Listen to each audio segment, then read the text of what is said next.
వరద బాధితులు అందరికీ న్యాయం చేస్తామన్నారు మంత్రి పొంగులేటి శ్రీనివాస్.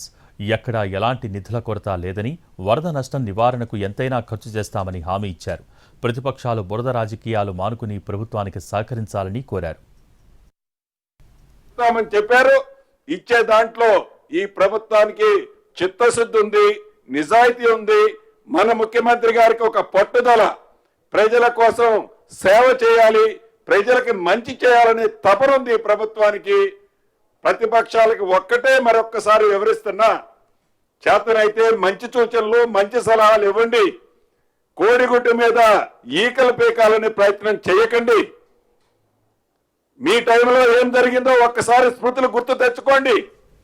విమర్శించడానికి ముందు హద్దులు పట్టుకొని నేలకుంది కదా అని ఏ మాట వస్తే ఆ మాట మాట్లాడొద్దని, రెచ్చగొట్టే ఉపోద్ఘాతాలు ఇవ్వద్దని కూడా ప్రతిపక్షాలని ఈ వేదిక ద్వారా విన్నవిస్తున్నారు.